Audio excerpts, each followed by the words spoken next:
You're listening to Keith Engle, the host of TGI Sports Talk on the National Streaming Sports Roku channel.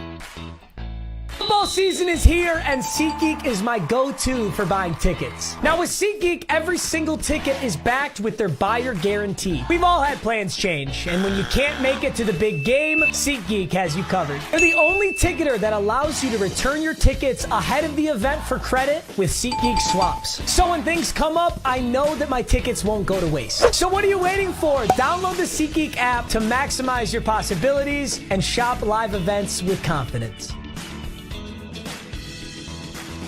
Good afternoon, everybody.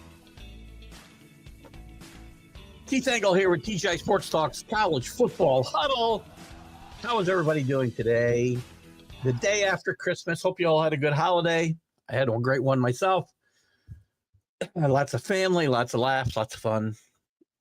Ate a little too much as usual, but we had a good time. I ran out of gas. Everybody played games. I kind of pooped out. So whether you celebrated Christmas, you're celebrating Hanukkah, Kwanzaa, Festivus, whatever it might be, I hope you enjoyed the holidays with your family and your friends and those closest to you. We're going to have lots to talk about. We didn't come on last night, obviously, because of Christmas holiday. We won't be live on Wednesdays at 7 p.m. the next couple of weeks because of holidays. So I've tentatively, let's just say we've scheduled this for Thursday at 4 p.m. Next week, we'll be able to talk about all those great quarterfinal games and maybe some bowl games. Who knows? But we'll get into the semis. We'll get into the first round. Again, review some of the games. Again, I want to be able to kind of just qualm some of the people's fears about the blowouts and whether the committee got it wrong. They didn't. And I'll explain some of the reasons why. And why you're not going to do better than what you just saw. But we'll get into that. We'll look at what are we going to look at? We'll look at some of the bowl games, see if they're of interest. We'll look at some coaching news. I'll talk more about opt-outs. Same old stuff we talk about a lot of times. The opt-outs are killing the bowl games. The bowl games are going away very soon, guys. When they rearrange some of these get this playoff to where they want it, and these bowl games, a lot of these bowl games are going away. The opt-outs are killing it. The opt-outs are killing the playoff games in a way. Arizona had 12 players opt out. Tennessee 11. Backup Penn State quarterback opted out. That's in the playoff games, guys. But we'll get into all that. I want to welcome everybody watching today on Facebook and our TGI Sports Talk page, our personal page. We're also live on YouTube and Twitter. We're live we're not live today on National Streaming Sports Roku. I didn't want to go live because I wasn't sure what aired live at 4 o'clock on Thursday. So we'll replay this tonight at midnight and then Saturday at 9 a.m. Eastern. And quick shout out to the groups that support us so well, especially John Gonzalez, the Sport Authorities, Flo and the gang over at Bottom Line Sports. Let's Talk Sports. Another great platform. Excuse me, I'm very, very clumped here this afternoon.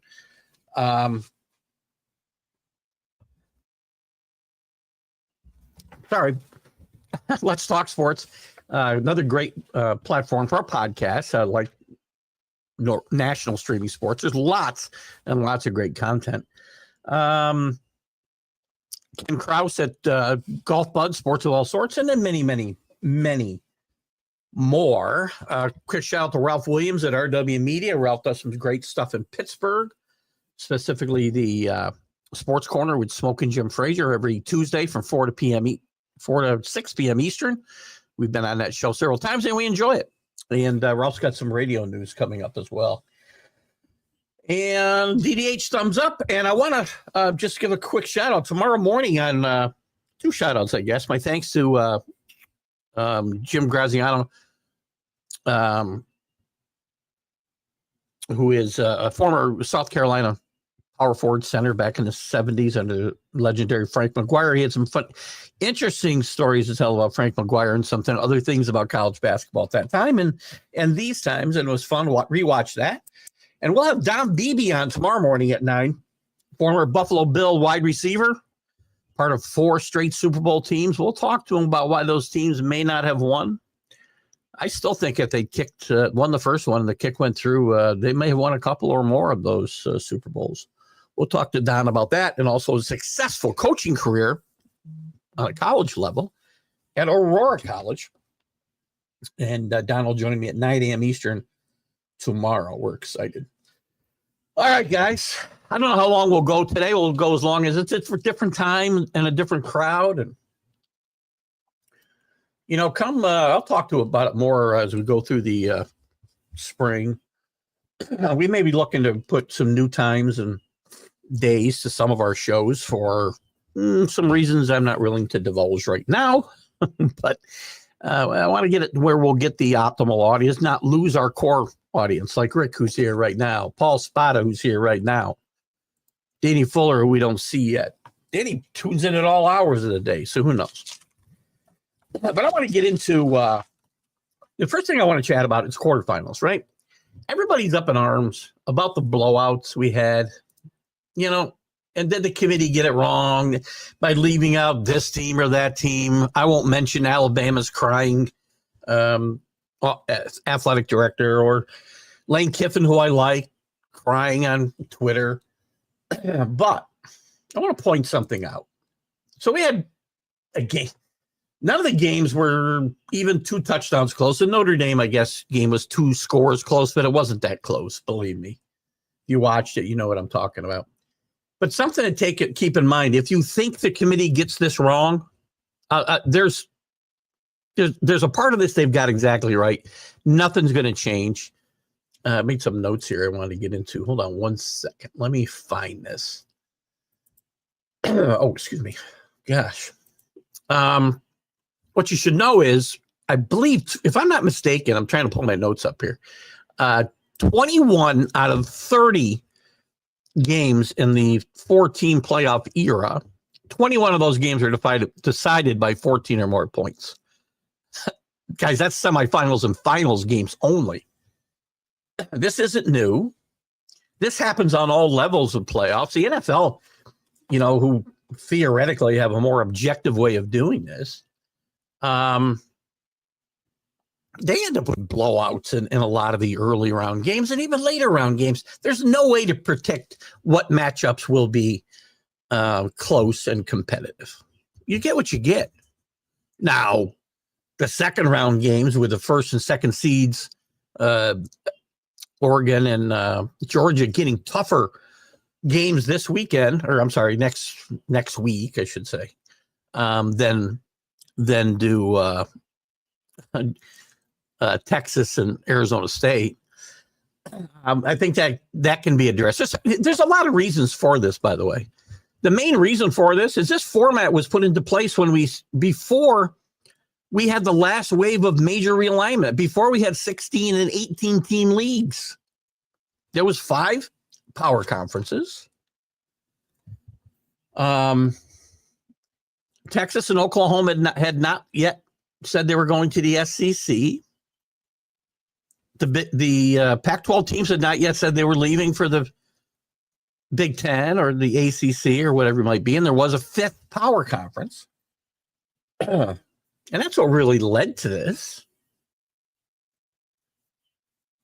strange occurrence. I mean, it's not cool when, some people have talked about going back to 8 teams. First of all, you tell me a playoff system that's ever, what's the word? Retracted. That's the wrong word. Protract, whatever. You're not going to go backwards, is my point. No professional league, college basketball, college football on lower levels. No one's ever gone from 4 to 8 to 16 and never gone backwards. It's never going to happen. It's going to go to 14 or it's going to go to 16. But this is not to be unexpected. If we'd gotten a good game last week, that would have been awesome, but not to be Not to be unexpected. Again, 21 out of 30 of those games were decided by 14 points before this, when there was only 4 teams. I want to say 2018, Clemson 14-0, Alabama 14-0. I believe that game was Clemson 44-16. So, I mean, think about it, guys. It's going to happen all the time. Hello, Paul. I think I said hello to you. Hello, Michael Gott across the pond. Hello, Paul, again, and to everybody that time. Hope everybody had a great holiday. Again, if you didn't celebrate Christmas, whatever you did celebrate, I hope you had fun. You signed the renaming petition yet? Commanders back to Redskins. I've signed it several times. I've signed a petition for every single school, including my alma mater, to be able to go back to their original mascot names. And happens with that. But anyway, back to the playoff. Most of the gripes that you hear are really centered around realignment. That's what really screwed this all up. Losing a power conference, the SEC and the Big Ten getting overpopulated. No divisions caused a lot of these issues. Again, I'm not going to say SMU and Indiana didn't deserve to be in, because this system is not built to find the best 12 teams. We should probably try to find those, but that's not the way this is built.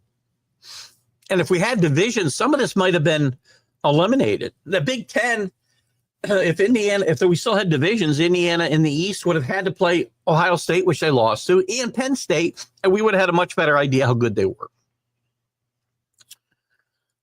Same in the ACC, where SMU gets that bid. And again, I don't have a problem with the bid, because the teams behind them all lost 3 games and didn't take care of business. But SMU didn't have to play Clemson in a regular season. They did play them in the playoff and lost. They didn't have to play Syracuse. They didn't have to play Miami. Arguably the 4 best teams, well, 3. Fourth would be SMU, but 3 best teams in that conference. So realignment is really what's caused this, because a lot of these playoff parameters and the contracts were signed, that they couldn't make tweaks probably, but they were signed before any of this realignment, this last wave of realignment happened. So you're bound to get this stuff, and it's in any playoff, you're going to get a couple surprises, and we haven't had them. And hopefully this week's quarterfinals will be better football games. And again, I don't think anybody's saying, we got to have 12 teams and not 4, because we think there's 12 teams that can win the national championship. I don't think anybody thinks that. I mean, I didn't think all 12 of these teams had a chance to win a championship. Any of them maybe could have won a game, but win a championship? No. The old system, and under the old system, remember, so if we only had a 4-game playoff this year, you would have spent this weekend watching a Cure Bowl and being bored out of your mind, the New Mexico Bowl, Notre Dame. It would have been like a regular Fiesta Bowl and not a playoff game. You would have seen opt-outs right and left. No big stars. Riley Leonard wouldn't be playing, and all these big stars on these teams that you got to see last weekend would not have been playing. That's why we have a 12-team playoff. And I will tell you that the opt-outs are still crazy. As I mentioned at the top, and not everybody was here yet, but I'll say sorry, Paul. Let's see Paul's comment up here. Sorry, Paul, you say hi as many times as you want. It's okay. We like friendly people, unlike me. Where was I? The opt-outs are still happening. They're happening to playoff teams, because this portal window of December 9th is crazy. We don't think it happens to playoff teams. 12 players from Arizona State. I'm not sure the impact of those players, but there's 12 players that have opted out on the Arizona State team. Penn had opted out on Tennessee before they played last week against Ohio State. Penn State's backup quarterback had backed out. We get on the players for this, but the NCAA, and again, remember, you got to remember two things. The NCAA and the college football playoff are two separate entities. So the NCAAs are the ones instituting the rules about the portal and such, right? They put those windows in, and I understand kids have got to make a decision before the end of the year, or maybe even prior to that, to get enrolled in school in January and be eligible for the spring. Something's got to change. You either have to have an extended enrollment period for either everybody or athletes, or you've got to push this window. You can't have this affecting now, after getting all this work to have a national championship, a real national championship, and then have it destroyed because players don't play. And we can blame the players all you want, right? We can call them, again, I'll use Rick's words, quitters, and they are. I get it. But the rules also are not in their favor. If, in fact, they are looking to move for whatever reason within and again, the NCAA has caused some of these problems with the pay for play, the NIL. Hell, there's a freshman quarterback from, oh gosh, Duke is paying Duke's paying $10 million to a kid over 2 years. Excuse me, 2 years. Where was he coming from? Is that on my? And this is why kids move. You can't get. I mean, if the way the system's set up, crap, I can't find it now. Anyway, it's a true freshman transferring to Duke, $10 million for 2 years. That's more than the kid who's going to Michigan. He got $10 million over 3 years. Maybe it was $8 million over 2 years. That's what it was. $8 million over 2 years, $10 million over 3 years for the kid from Michigan. Hell, Cal lost their quarterback before I believe before their playoff game. He's going to Indiana. Indiana will be good next year. I don't know. Hope you guys, Paul had a good Christmas, but it's stressful with a sick pet. Oh, I'm sorry to hear that. Listen, I feel worse for pets being sick than I do some people. Not you guys, of course. Pets, man, they're part of the family. Some people don't get it. Some people never get it. Don't care if they get it. I've had animals and I've been very lucky with animals. I haven't had a dog since 2000, but I had that dog for just short of 20 years. You know what stuff happens to your life between 20 and 40?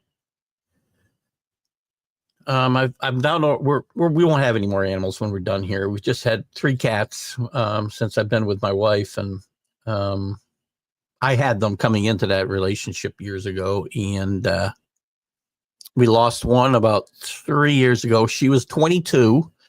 I put one down 2 years ago now, Christmas week. So I know how you feel there, Paul. He was 18.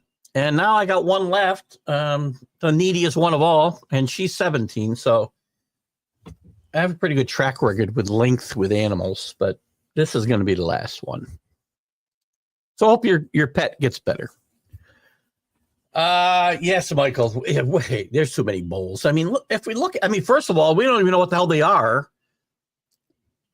But half of these bowls only have a sponsor's name. They don't even call them anything anymore, right? At least bowls used to have a name and a purpose.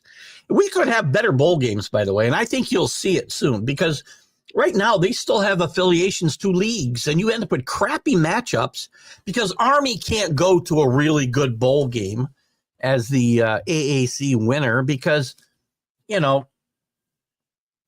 know, let's just say the Citrus Bowl has to take the 5th place team from the Big Ten. Come on. It's ridiculous. If you want to keep some of these bowl games, I'm all for it. Reward these schools. And listen, I get the bowl games are important to the schools and the coaches because they get extra practices. Otherwise, they're done practicing. The end of November, they're done. It's over. You pick up practice again in the spring. If you have bowl games, you get to practice right up until your season is over. So, yes, there's my boy AC. We're riding that Notre Dame train. Notre Dame train. Notre Dame train. These next, by the way, speaking of bowl games, Michael, these next wave of quarterfinal games will be in bowl games, just to be clear. Where are we playing? I want to see actually what the spreads are right now. So again, any comments you guys have about last week's games, the quarterfinals, feel free to share them. We'll get into looking at this week's games. I might look at the college basketball rankings before we go. And also there's word today that Jim Larangera, in his 14th season at Miami, longtime college basketball coach, took George Mason on a very unexpected ride to the Final Four back in 2005 or something. Now, I mean, it's some crazy. 14 years before. Well, maybe it was a little later than that. We'll take a look at that. But Jim Larangera has announced he's going to be stepping down as the Miami Hurricane coach effective immediately. That's the word. Let's see. I do have the spreads here. So let's see. These games, I think one of these games is on New Year's Eve. That'll be Penn State and Boise State in the Fiesta Bowl. Penn State's an 11-point favorite. I'm just going to give these, and we'll talk about the games in a little bit. And I'll get your comments if you have any about what I've just talked about. UGA will play New Year's evening in the Sugar Bowl against Notre Dame. I'll be all over Notre Dame in that game. Ohio State in the Rose Bowl against Oregon, a bit of a throwback game. Big Ten against Big Ten, but it would have been Big Ten against Pac-10, Pac-12. That's in the Rose Bowl. OSU right now, even though they lost to Oregon the first time around, will be a 2.5-point favorite. And Texas, a big favorite, 13.5 over Arizona State in the Peach Bowl. So we'll talk about all of that. It is ridiculous. Opt-outs. I mean, if I looked at the number of opt-outs, it's crazy. The Holiday Bowl would have been a great matchup. And I'll say this for Kyle McCord from Syracuse quarterback. He's saying he's playing. Fran Brown, his coach, said, we don't opt out. We play football. Great answer. As far as I know, Syracuse has no opt-outs. I hope they don't. Do they? Now that I say that, let's take a quick look. But I will say the Washington State had a great quarterback, playing quarterback for them. As he, by the way, has opted out. So we'll see. Before I say anything more about Coach Fran Brown, so I haven't checked this in a few days. Opt-outs. Did I even get close to this? We don't opt out around here. We play. That's Fran Brown's. So Kyle McCord's playing. And I guess this is as of, well, probably ought to look for a different article that's newer. This is still. Do they list the opt-outs here? So they're playing the Holiday Bowl, which is one of the more exciting, historically one of the more exciting bowl games. We get some big shootouts in these games. They've only played once before, Syracuse and Washington State in 1979. Sorry, I'm a little all over the place here today. Any big opt-outs? Not really saying in this article. As far as I know, Syracuse with no big opt-outs.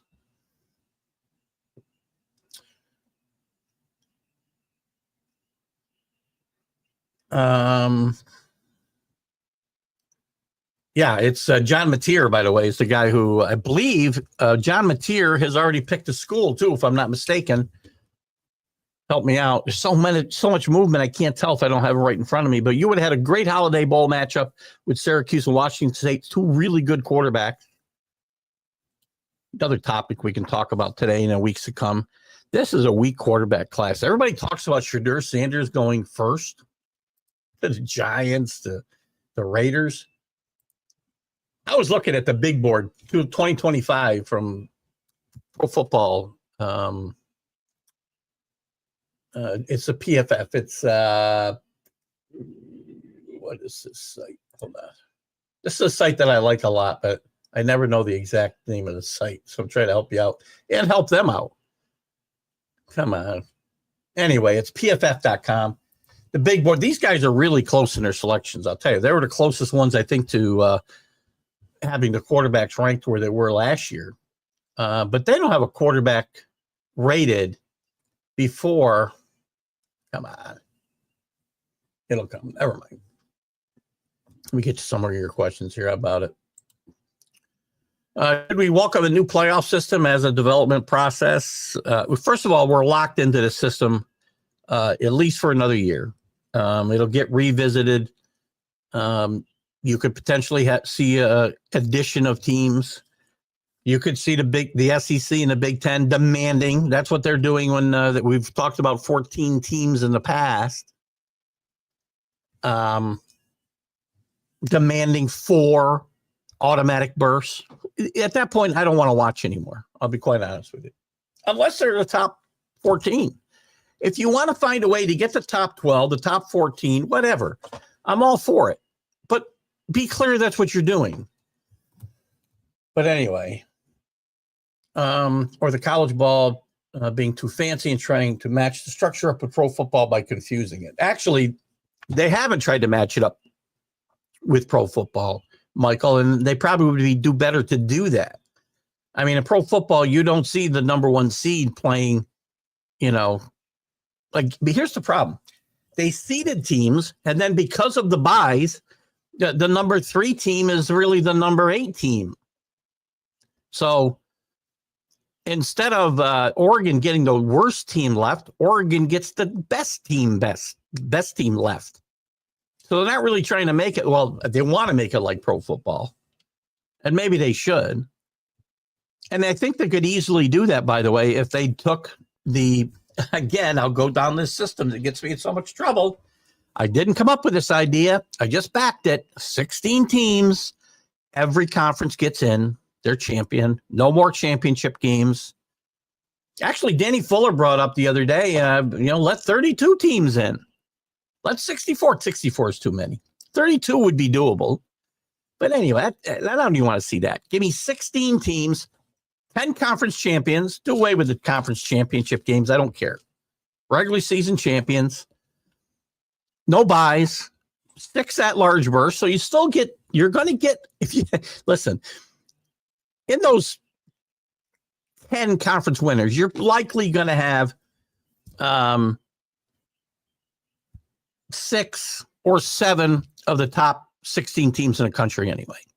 Let's just say 6 for argument's sake. Or maybe only 5. Okay. So there's plenty of room to get in at-large teams. And if you can't get an at-large berth by not winning your conference and then not being one of the 6 best teams left, then shut up.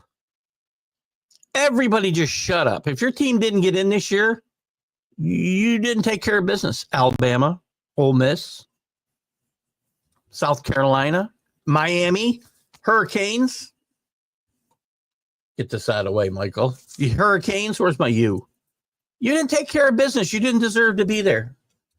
It's irrelevant whether you would have seen better games if Alabama was playing so-and-so and Miami was playing so-and-so. It's irrelevant. You didn't take care of business. You don't play.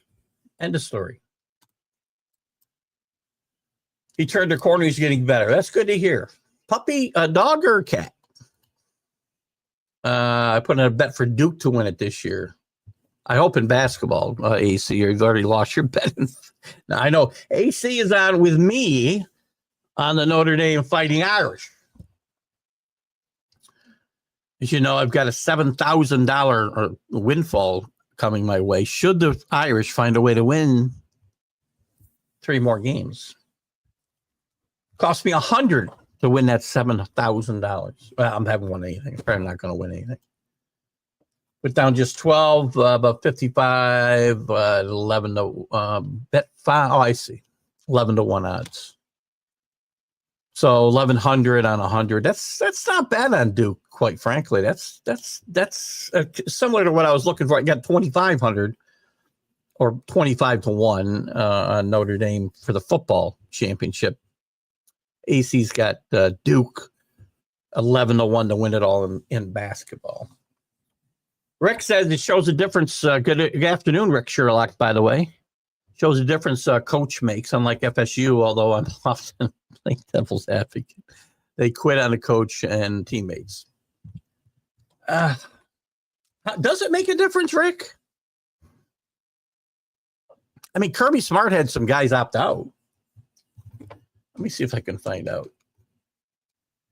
But not to the level. I mean, even the guys that opted out of Tennessee weren't to the level of, the guys that opted out on Florida State last year. I think it's unfair to blame the coaches here, too. I mean, do they have some sway in this? Yes. But then if you're going to say this, Rick, then I want to hear, you better give Coach Prime some love here because his stars are going to play. His son is going to play. Travis Hunter, the Heisman Trophy winner, is going to play in a means nothing bowl game. Should be a good matchup.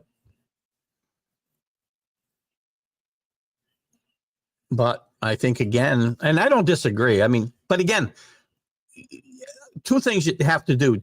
I have to do if I'm going to take your comment, and I will. It's certainly relevant. And there's nothing, even though you and I have disagreed on the comments about quitting and who quit and who didn't, the kids who didn't play in those games quit, Rick, not FSU, the kids who came and got their asses kicked by Georgia. Those kids didn't quit. Those kids came to get their ass kicked, and they got it kicked good, and they took their beating, and they took it like a man. But if I'm going to take your comment at face value, then you have to give some credit to coaches like Coach Sanders. Sorry. You probably don't want to, but his kids are going to play. Fran Brown's kids at Syracuse are going to play. And you also have to blame the NCAA for making these kids make a decision. Because if the portal doesn't open on December 9th and close on the 25th or 28th of the month, then these kids wouldn't have a choice to make about hitting the portal early. They could stay. Theoretically, they might try to protect themselves anyway. The kids heading for the NFL and they're playing in a meaningless bowl game are always going to try to protect themselves, which is another reason not to play those bowl games. Nobody shows up. Steve Stuhlmaker from MDF Commerce. How are you? Why aren't you working? Just kidding, buddy. Will Syracuse cover a double-digit spread? Who are they playing, by the way? I think they will. Here's what I would bet. I bet the over in this game because historically these games are like in the 80s, 70s, and 80s. I got my bowl games up here somewhere. When is that game? And what is the spread? I guess I got to go to the scores. The only place I can get the spreads with the bowl games. Today, by the way, Pittsburgh and Toledo are tied 20-20. You got Rutgers and Kansas State in the Chase Field Bowl. No, sorry, that's not the Chase Field Bowl. That's the Rate. That's the Rate Bowl, even better. And Arkansas State and Bowling Green today. Let's see. That game should be. When is that game, Steve? I think they're 14.5, aren't they? Oh, 17 now. 59.5. If I'm betting this game, Steve, I'm betting the over. Syracuse can score a ton of points. Washington State, even with Mateer gone at quarterback, I think is understudied. This offense is a really good offense. And if he's competent even in the least, they're going to score 25 against Syracuse. Their defense is no good. I watched Miami and Syracuse put up over 1,000 yards of offense a month ago. So Syracuse to cover the big spread, 17, probably. But if I'm going to bet this game, it's going to be the over. 32 is a lot. Yeah, Paul, it is a lot. But again, when you think about it, it takes me 1 week to get to 16. Eliminate the conference championships. I can play 32 teams easily. I'm not really excited about it. Danny threw it out there last weekend, I think. I'm not going to say I'm really excited about it. I'm going to say that, if these If you're going to make me take 8 SEC teams at some point, then yeah, give me 32 teams. The bigger this playoff gets, the more teams the SEC and the Big Ten is going to want automatic bids for. And that's why we're not going back to 8. They couldn't get a consensus, don't forget. So they're never going backwards. No playoff's ever gone backwards. But you couldn't get to 8 because the Pac-12 at the time wanted to make sure, and so did the Group of 5, and so did Notre Dame, by the way. Notre Dame doesn't want 8. If they get 8 and 5 automatic bids, or 4 automatic bids even, well, 5 now, and it would have been 6. Remember, if we'd had the Pac-12, we would have had 6 automatic bids. There's no way Notre Dame wants an 18 playoff. No way. There's an 18 playoff. You're going to find Notre Dame in a league in about 20 minutes. I like 16. I still like 16. I like all the champions to get in. I know some of them can't win, but who cares? You still got all the league championships, regular season champions. And again, that's one of the problems with basketball and the postseason tournaments. You get 13 and 16 teams upsetting somebody, in a small conference somewhere, and they get a bid to the NCAA championship. Got the hiccups, excuse me. Cat, tooth extraction, heavy meds. Listen, my 16-year-old or 17-year-old cat, when she was, so it was probably 10 years ago, 9 years ago, she had all her teeth taken out. She was badly infected, so I understand what you're going through, and it's hard. But cats, by the way, don't need to chew. They swallow their food whole, mostly. If you've ever seen them throw up, you understand that. See, this is Keith on veterinary medicine now. This is like the Sunday stream of consciousness rather than a college football huddle. She'll be fine. Lacey's left here with three teeth left. She has these 2, fangs, whatever you want to call them, and then one on the bottom. That's all she's got. She eats like a pig. Hard, dry food. I only give her, a spoonful of wet food in the morning for breakfast as a treat.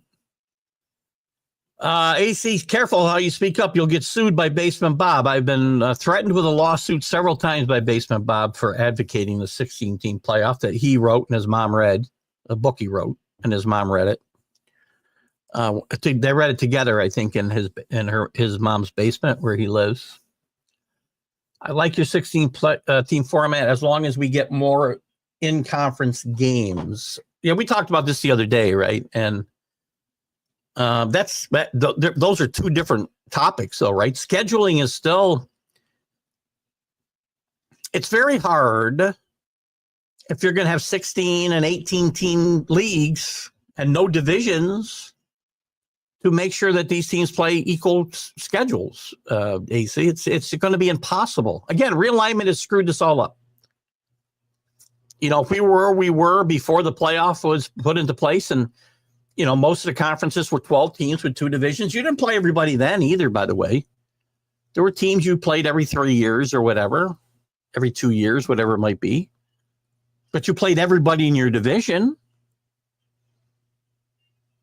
Doing away with the divisions and realignment have really messed with a lot of this at-larges. Steve is still working. I'm still working too, Steve, because I'm waiting. I'm looking for a message from you any second here. I've always got one eye on my Teams, one eye on my email. If we do a show late in the afternoon. And again, as you guys know, normally the show is Wednesdays at 7 p.m., but with the holiday this week and next week, we'll do this 4 o'clock on Thursdays. And next week, we'll get to review those quarterfinal games during this show. So make sure you tune in. The cat didn't sleep 2 days straight. That sucks, man. How old is he? There you go. I play for Prime in Syracuse. There you go. So Rick Sherlock giving props to Coach Prime and Syracuse. See, this is why I respect Rick. Rick and I disagree on a lot of stuff. Not a lot of stuff.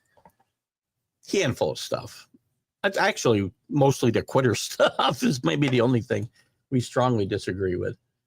Because it's not even that we disagree on who the quitters are. We disagree on which guys were quitters and which weren't. Although Prime would have to cut me when he took over. You don't think he's bringing in a transfer portal, Rick? How do you know? You might catch his eye, or Warren Sapp's eye, or somebody's eye. Augustine, Merry Christmas to you, my friend.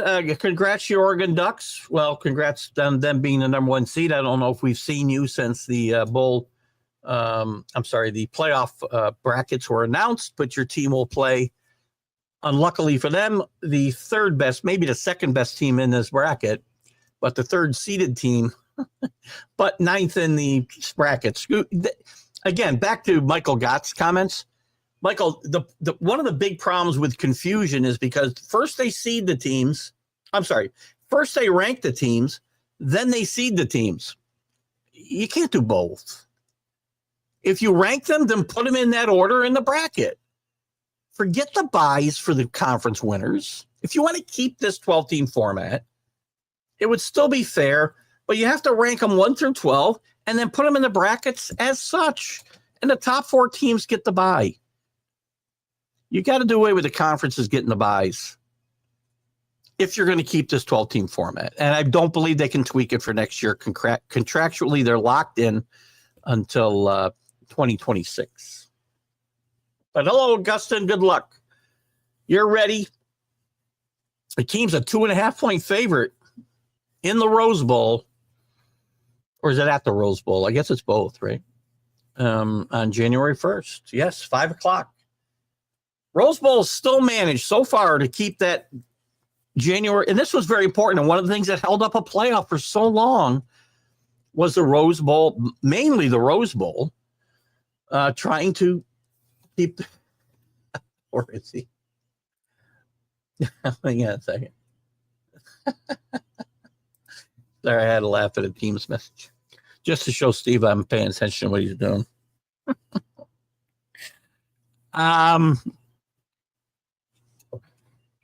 the hell was I talking about, Steve? Oh, the Rose Bowl. One of the things that took so long to get this playoff expanded in the first place was the Rose Bowl insistence that they keep their January 1st, 5 p.m. slot and get Big 10 and Big 12 or Pac-12 teams. That'll probably go by the wayside. Even the Pac-12 coming back next year, they're not likely to be a major player most years in this tournament as it's set up today. But they want to keep that historical time slot and matchups whenever they can. They got a really good Rose Bowl matchup this year.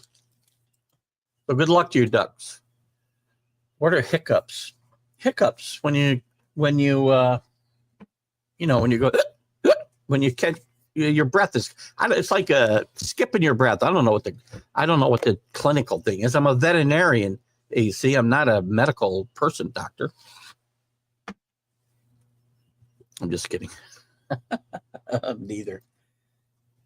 Paul's cat is 7 years old, so very close to what mine was when she had all her teeth extracted. And I know it's no fun for him, but I promise you, she'll be fine after a week or so, and she'll be eating. Carlos, welcome, Carlos. Good to have you with us. A 2-week break. When were you going to play?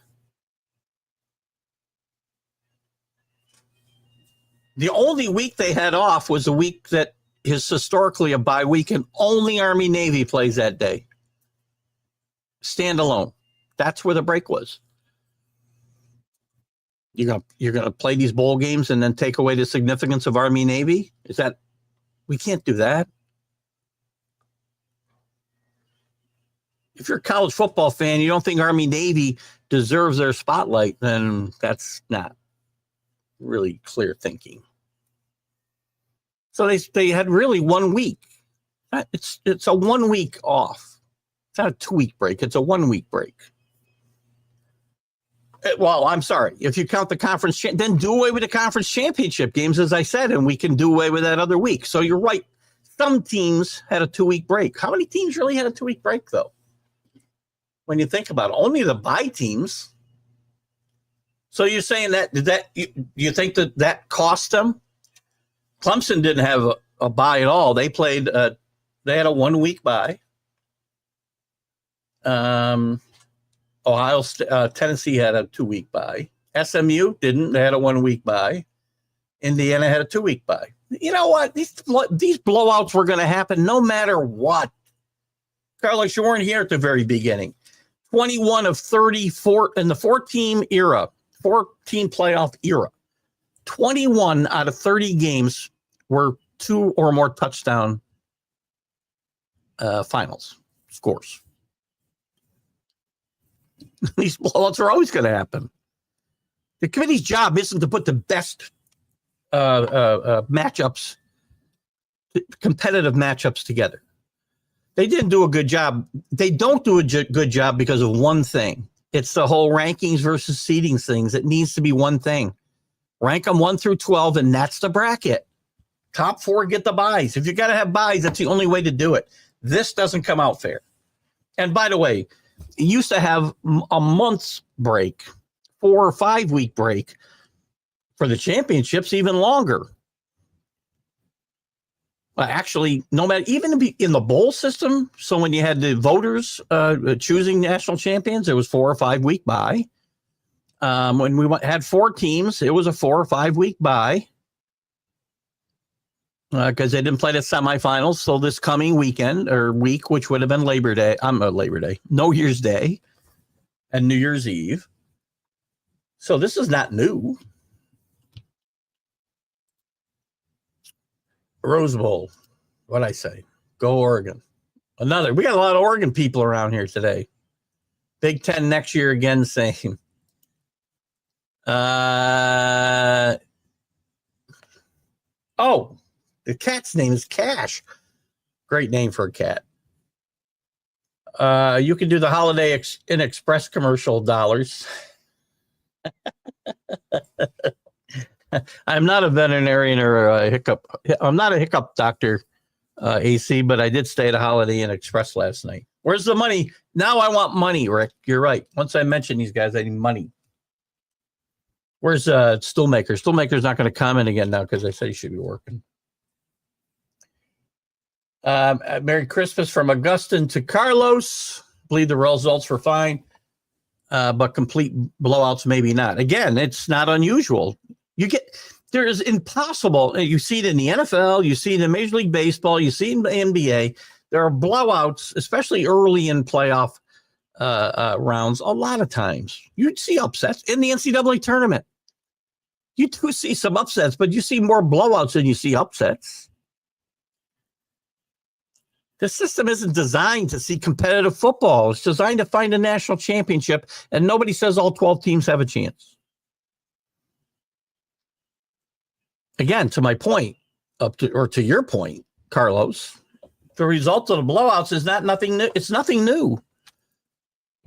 So in a 4-team era, they waited 4 weeks to play. 4 weeks. Maybe 3 weeks I guess they all would have mostly been in championship games. So it was 3 weeks at a minimum.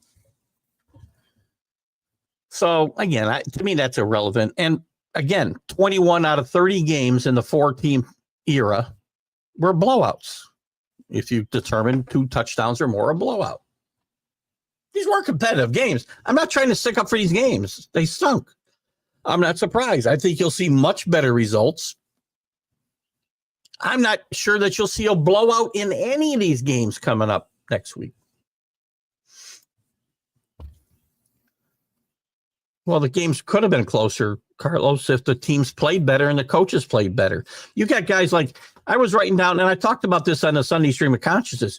I love Kurt Cignetti, but he comes up one of the biggest losers at this tournament because he talks a big game, and then when he gets in a big game, he's down 3 scores with 10 minutes left in the game, and he punts the football at the 48-yard line of the opponent. That's playing not to get blown out, not to win games. And the games don't need to be close. If you win by 1 or you win by 100, it's the same freaking thing. You won and you lost.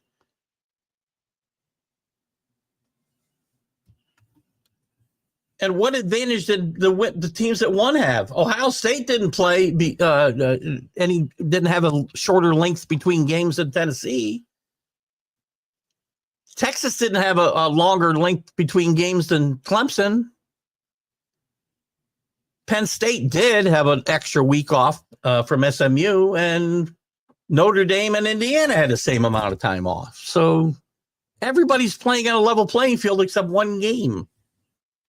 I'm not buying that at all. And I'm also not taking Army Navy off that national stage. The American Football Conferences, or American, what do they call that? AAC, American Athletic Conference, has still got to find a way to keep that Army Navy game, even when it's a regular season game, on that standalone platform. And it's going to be nearly impossible because they're playing it after the conference championship games. Not cool. UT, SMU would have lost still. Yeah, they would have. Indiana would have lost too, by the way. If you didn't watch the game, Carlos, the athletes were all on the blue and gold, whatever color the Shamrocks wear, green and gold. They were all on that side of the football. You saw the same thing against Ohio State. They don't have the athletes. Oh, you didn't mention. Sorry, I thought you said Indiana. UT. Who's UT? Oh, Tennessee. Right. They had a rookie. They got a true freshman quarterback playing against a really good football team on their home field. I like the home fields too, by the way. And you're going to see the home fields in the quarterfinals sometime in the next 10 years. It's a big hit. The atmosphere is so much better. Go to these bowl games. So to me, Ohio State's a better football team than Tennessee. It's that simple. And Penn State, big winner, Franklin, who I'm not a big backer of, is a better football team than SMU. Great team. They're a great season for SMU. Penn State's a better team. They played at home, and SMU shot themselves in the foot right and left. Did the same thing against Clemson, but they couldn't get away with it against a superior Penn State team.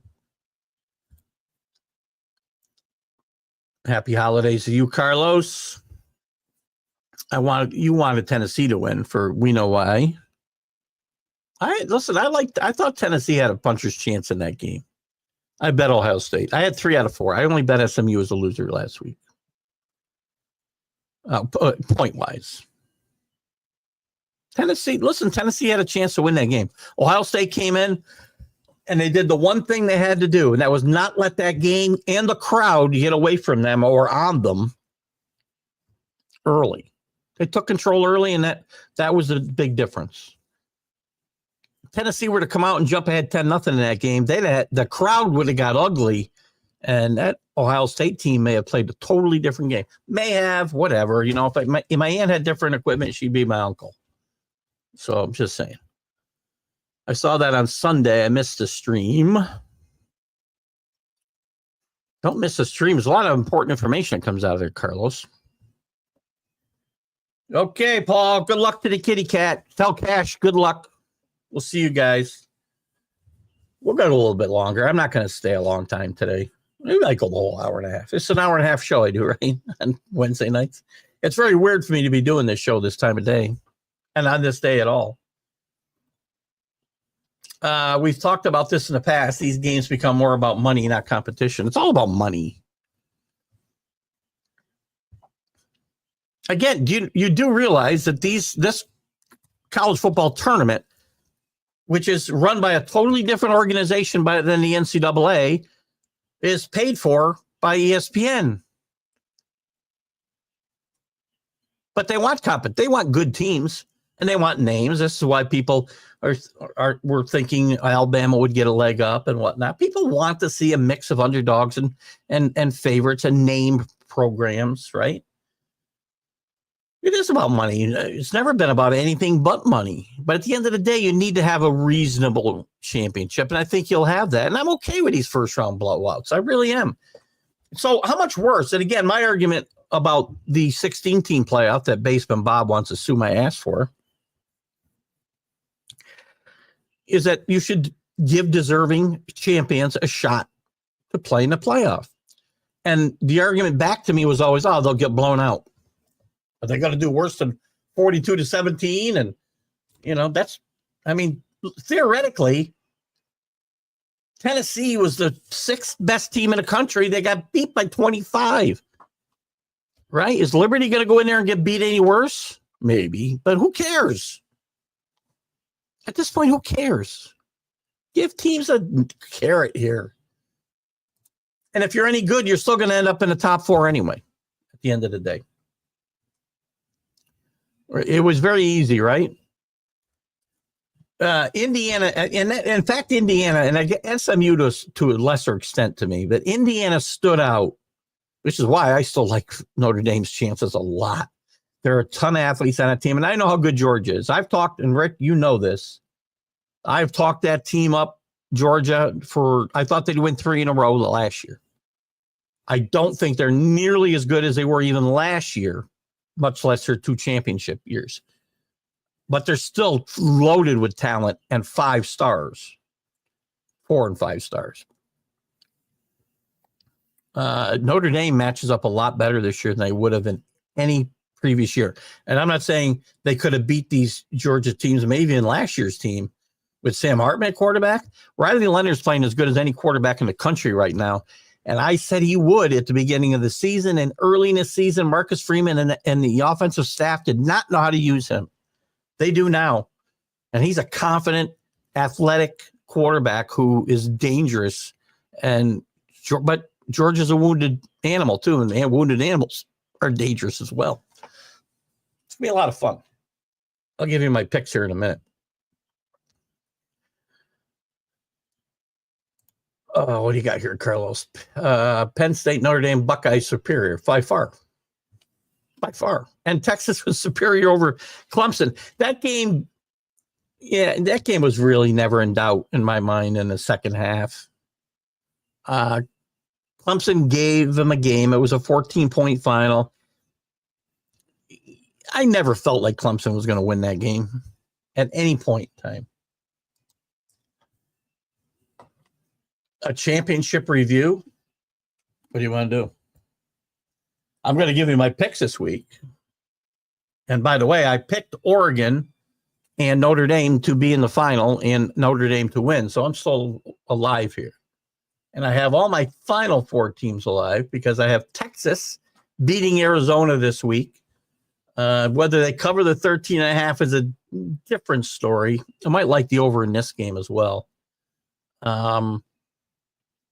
I think Texas wins this one. I don't know if they'll cover that 13.5, but I don't think it'll be close in the final minute. I'll take Texas to get to the Final Four. I'll take Oregon as a 2.5-point underdog on a neutral field, the Rose Bowl, to beat Ohio State. Pressures, Ryan Day, I'm not sure. Ryan Day and Ohio State, one of the big winners last week because of losing to Michigan. But the specter of losing to Michigan will not go away. He's lost 4 in a row to Michigan. That's not even going away with a national championship.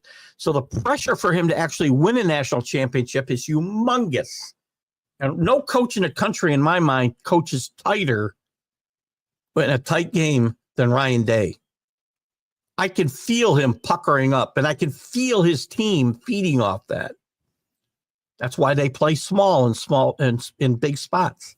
They didn't get in that position against Tennessee. They will be in that position against Oregon, and I think it will show in the end. I think Oregon wins this game by a field goal again. Penn State, as much as I like to take Boise State in a Fiesta Bowl, I may take them plus 11.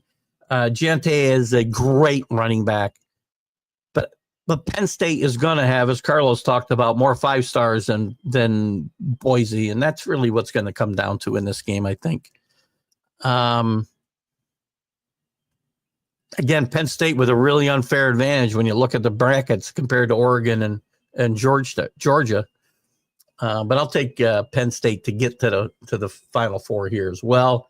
And in an upset, because Notre Dame's is banged up, because Carson Beck is not going to play, because I don't have any confidence in the backup quarterback, I think it's Goddard. I keep wanting to say Goddard, and I think I'm wrong, Rick. But the thing I will not get out of my mind, I know Goddard had some good or if it's his name. What's his name? Had some good moments in that game against Texas in the SEC championship game. But the one play I can't get out of my mind is they could have locked that game up. That game should not have gone to overtime. The only thing he couldn't do was turn the ball over, and he throws an interception to a guy who nobody in a white shirt around him. I think they were in white that day. I've got that burned in my mind. This is going to be a close, hard-fought football game. I don't think Notre Dame's going to run wild offensively like they have pretty much the whole season since Northern Illinois. I think this is a hard-fought football game. Penn State. Notre Dame's had some issues kicking the football. Could come down to that. But I think this comes down to a late Riley Leonard touchdown, either running or throwing a football. Notre Dame wins this game by 3 again. Brock Bauer and Ladd McConkey are playing great in the NFL. Brock Bauer's eaten the NFL live as I thought he would. Playing good. One bright spot maybe on that Las Vegas Raider team. And Ladd McConkey has been awesome for the Chargers, who are really don't have a ton of veteran wide receivers. He's played really well. So congrats to the Georgia grads. Just don't ever ride in a car with a Georgia grad. Too soon. Carlos, interesting. So anyway, that's my Final Four, Carlos. You got it. And I'll continue out. I'll have Notre Dame beating Penn State in a classic matchup on what's that going to be? I guess that'll be that a Thursday night. When is that? When is hold on here. Wow, that's interesting. So they're going to play the semifinals on a Thursday night, or both games? Thursday and Friday. Wait a minute. January 9th and 10th. That's Thursday and Friday. Very interesting. Yeah, we'll take Notre Dame over Georgia, and we'll take Oregon over Texas, which leaves us with Notre Dame beating Oregon by a very slim margin again. That'll be a high-scoring game, I think. 50-49. And Keith coming up with 7 large. How happy is he going to be then? Oh, gosh. There was some other news, wasn't there, in college this week? I wanted to just mention. Where'd Mateer go? Does anybody remember?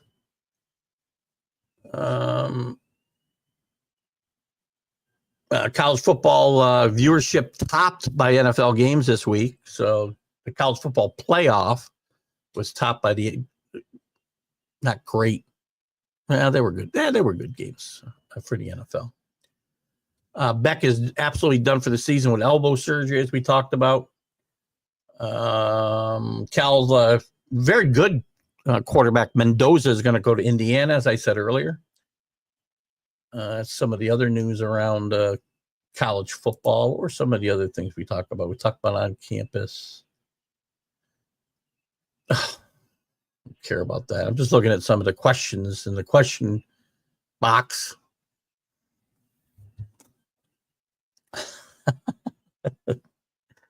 Oh my God. It's a very good question. Would Georgia have been left out of this playoff with Beck out if they'd lost that game and not won the championship? With 12 teams, it would have been very hard. But in a 4-team playoff, they would have had to be left out, right? This freaking guy. Oh my God. Work. So I have to tell people the same thing 100 times. Not you, Steve.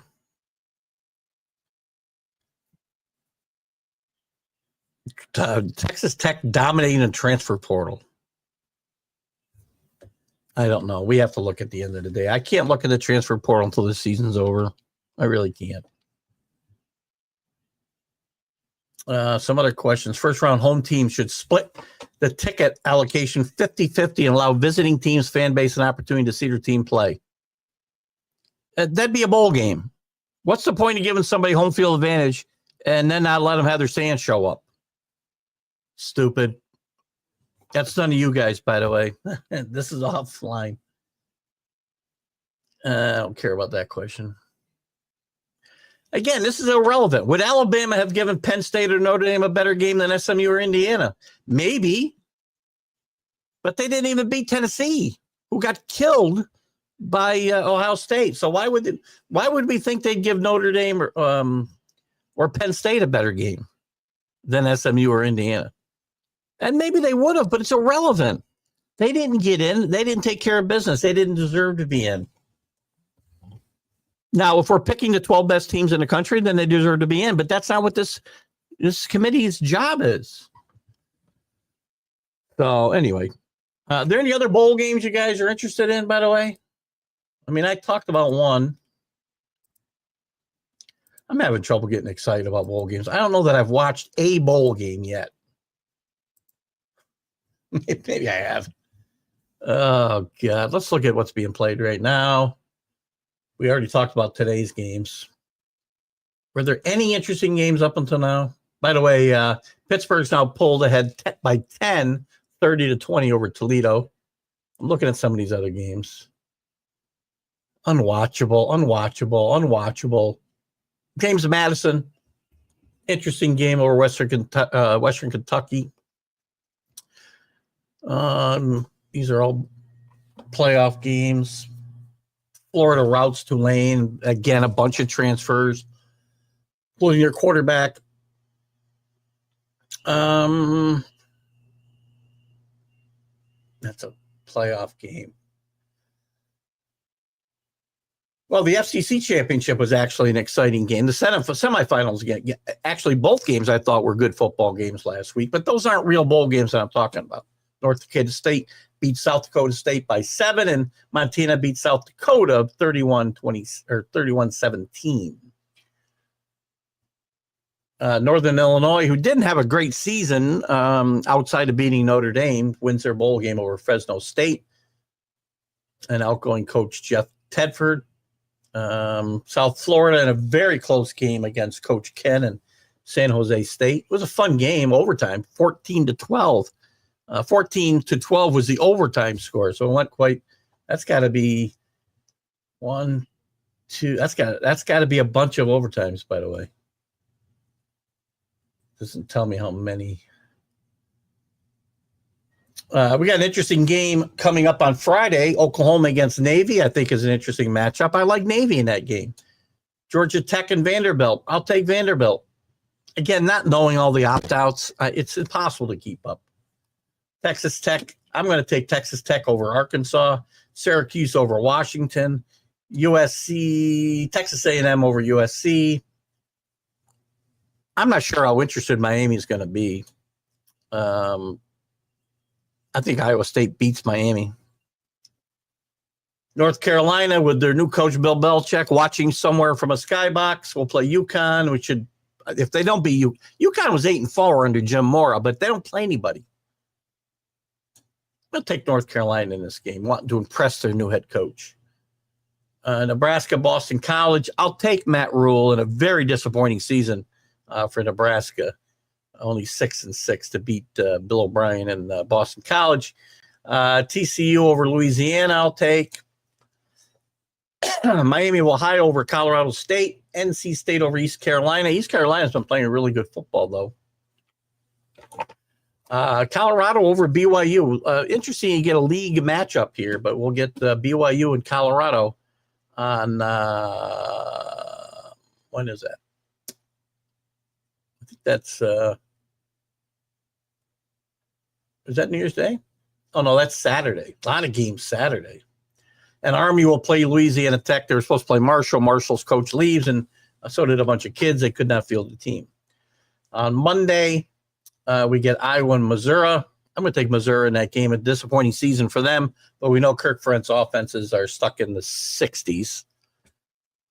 Alabama, Michigan, interesting matchup. I'm going to take Michigan in this game. No word from me yet on whether Jalen Milroe will play in this game. Louisville, Washington, I don't care. Washington. South Carolina, Illinois in the Citrus Bowl. It's an interesting matchup. 2 9-3 teams, both ranked. I'm going to take the boring offense of Brent Bielema here to beat South Carolina, and I love Shane Beamer, but I'm going to take Illinois here. Baylor resurgent. I'm going to take them over LSU. Sorry, James Martin. And then we already talked about the playoff game, so we won't go there. We got games on the second, by the way. Duke and Ole Miss. Lane Kiffin will beat this team. Texas and Texas State. North Texas and Texas State. Texas State. Virginia Tech, Minnesota. Why we're playing games on Friday, January 3rd is beyond me. Minnesota and Virginia Tech, I'll take Tech. Liberty, I'll take over Buffalo. And then you've got the final of the FCS, which will be a good game. I'll take North Dakota State over Montana State. 15-0 Montana State, by the way. 13-2 North Dakota State. Then we got the semifinals and the finals after that. Who's in the Pinstripe Bowl, Rick says. Let me go back. I feel like I know this, and I'm not remembering. Music City Bowl, Technology Bowl, Valero Bowl, Go Bowling Bowl, Snoop Dogg Bowl. We need these bowls. I missed it because it's the Bad Boy Mowers Pinstripe Bowl. That's the Boston College, Nebraska matchup, Rick. Full of Boston College fans, I'm sure. And in Columbus, our Ohio State man.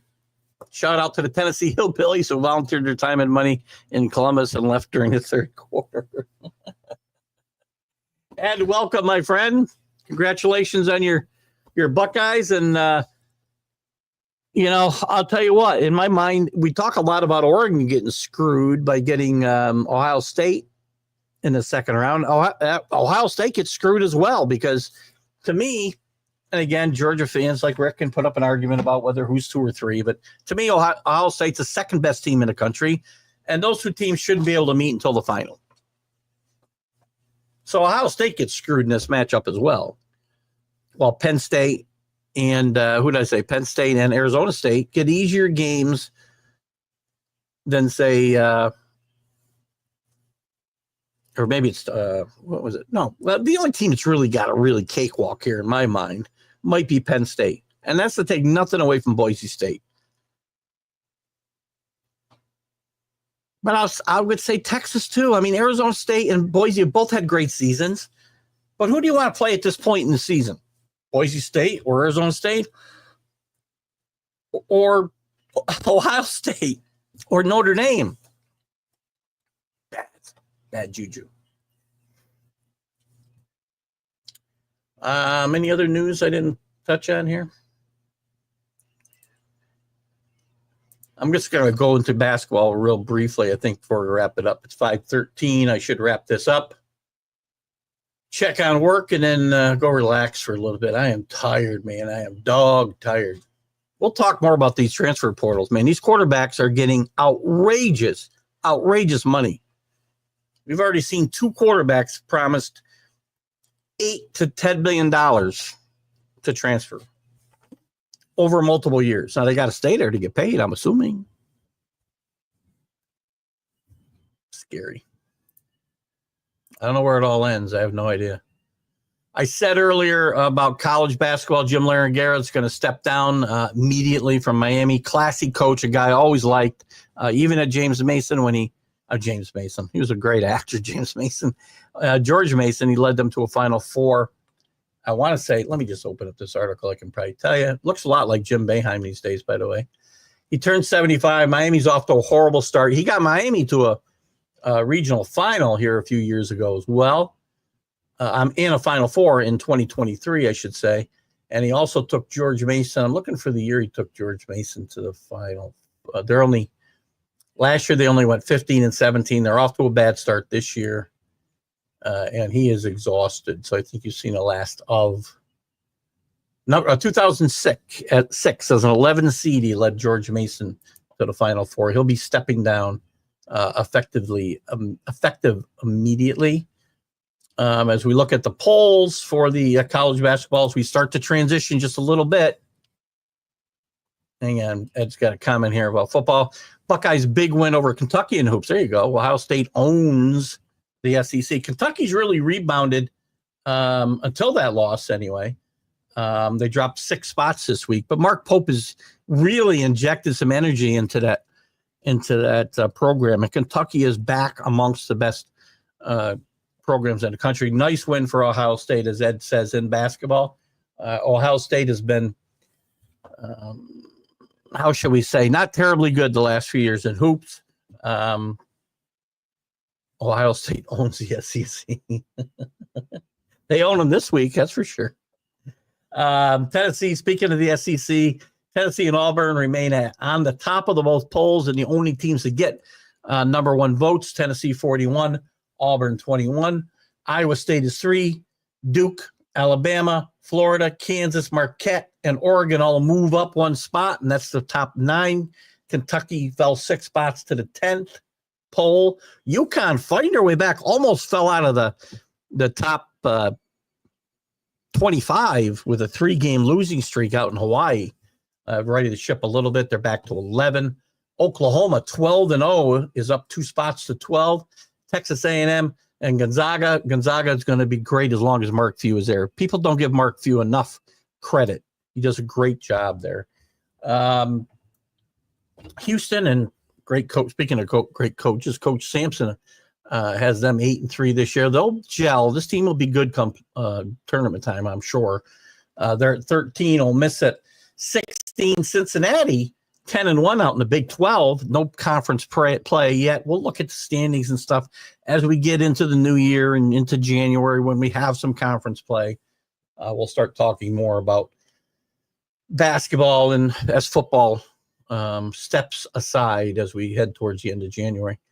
Michigan State rebounding a bit this year after a couple down years. We'll see if that continues. They're 10-2. They're up 2 spots this week. Mississippi State is up 7-19. San Diego State up 3-20. Purdue has dropped with a couple losses this last week to 21st. UCLA, sorry, Danny, they lost this week. They dropped 4 spots to 22. Still off to a decent start. Arkansas and John Calipari, the old Kentucky coach, at 10-2. They're at number 23. Illinois and Baylor round out the top 25. Who fell out this week? Memphis, Dayton, Michigan, and Clemson. The teams very closest to jumping in would be Maryland and Dayton and Drake. And St. John's sits just about 30 points behind that number 25 spot. Rick Pitino with a very up and down beginning to his second year at St. John's. Oh, we got that. So anyway, that's what we got going on, guys. What other news you have for me? Anything else you want to chat about before we hightail it today? We did a little impromptu show with the holiday. We had to do a 4:00 on Thursday show. We'll do it again next week on the 2nd of January. We'll be on at 4:00. Tomorrow morning, again, my guest on 101 with Keith Engle at 9 a.m. Eastern will be Don Beebe, former wide receiver with the 4-time Super Bowl runner-up 4 times in a row. People can bash Buffalo all they want, but getting to the Super Bowl 4 times in a row, that was a really good football team. We'll talk to Don about, why maybe that team never got over the hump, as it were, and some other things. He's a very successful college coach right now at his alma mater, Aurora, as well. So we'll talk to Don about all of that tomorrow. And the week after that, we'll have Richard Todd. Speaking of great college football players, great quarterback at the University of Alabama, Richard Todd, had to jump into some big shoes in New York and had some trouble filling it, but had some really good years in the NFL. Richard Todd, former Crimson Tide, Jet, and Saint quarterback. We'll have him on next week, and then we're looking ahead from there. Guys, I'm going to wrap it up. You guys, I appreciate all of your input, all of you today, as always. And we'll see you next week, same time. And this show will repeat tonight at midnight and on Saturday at 9 a.m.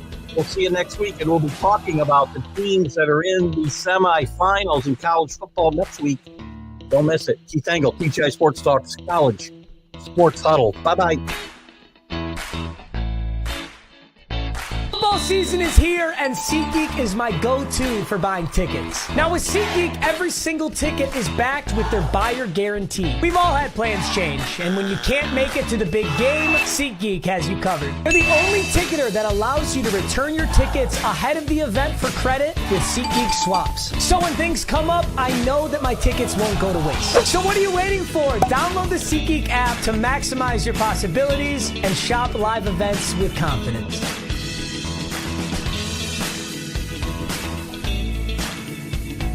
You're listening to Keith Engle, the host of TGI Sports Talk on the National Streaming Sports Roku channel.